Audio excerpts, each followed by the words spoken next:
I realized this week that I'm only 8 years, no, the Shorthorn is only 8 more years older than I am.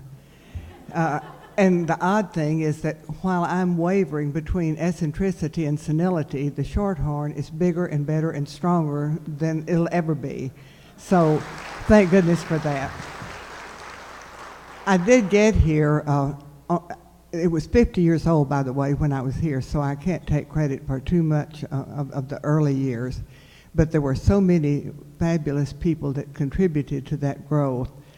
And I've had calls this week from Roy Hamrick, who's in Thailand right now, and he sent his very best. Last night, about 20 of us spoke with Roy Moses, and even though he's having lung trouble that he could barely talk, he spoke individually with everybody in the room, and they all sent their very, very best regards. I'm not sure many people know, but Roy Moses actually was the person who ended up writing the proposal that allowed the journalism program to become a journalism major. And the students that were there, and Donna was going out the door as I was coming in.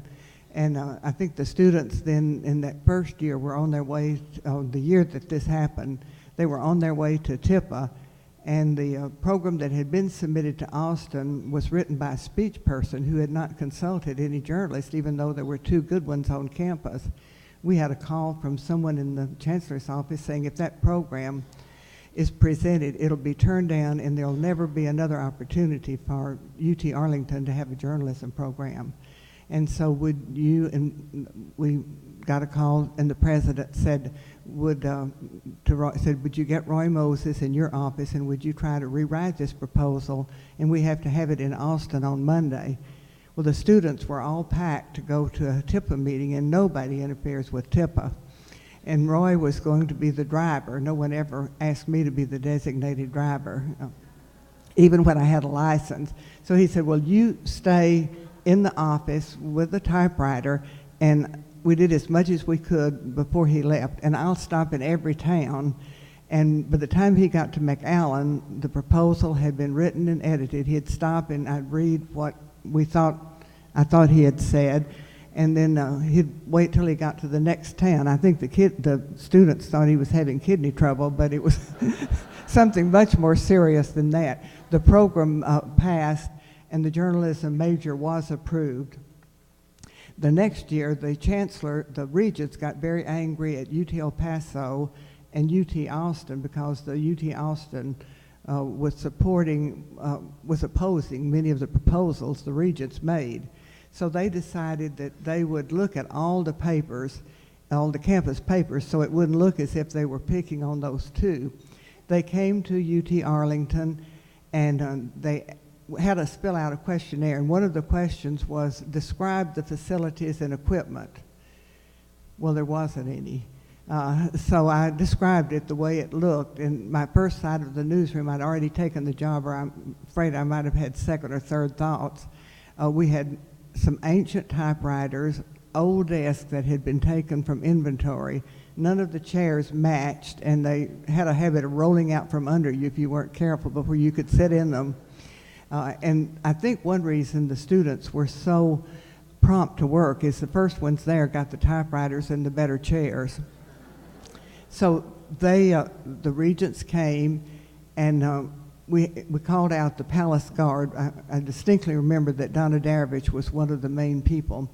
And the students made little speeches about how they really wanted to learn journalism, and they appreciated the faculty that we had, but that it was very limited, and they felt that they needed more professional direction. So by the time they got through, those editors, there were, I think, 11 professional editors, they were so angry that these poor students were begging for someone to help them, that they wrote a proposal saying, we recommend, and this was presented to the president of the university, Dr. Harrison, who was a sweet, wonderful man, and said, these students need $50,000 right now so they can have some decent equipment, and we need to start thinking about, building better facilities for them. And of course, Dr. Harrison said, well, we're going to do something for them someday. And one of the editors screamed at him. I won't repeat exactly what he said, but anyway, as a result of that, we got enough money to buy some better secondhand typewriters and some cheap metal tables, and that was the first journalism reporting lab that I'm aware of that the university ever had. Well, from then on, every year, with the help of professional journalists from around the state and people like Roy Moses, Tom Shuford, Roy Hambrick, those were the people that helped us through those first days, because we had this vision that we needed to be a daily newspaper, and that's hard to do if you don't have in-house production. Well, getting into in-house production is a long, sad story that I will not tell you, but much blood was shed, as well as many tears. But we did manage finally to get terminals for most of the newsroom, and it was as if John and I both thought, we may have just died and gone to heaven. Life isn't going to get any better. But I was amused by the editor's remarks, especially when Phil talked about the students looking down their nose at ROTC. By the time I got here, they weren't worried that much about ROTC, but they had a very limited opinion of sororities and fraternities. And I've always found that amusing, because there's not a better, stronger, bigger fraternity on campus than student publications.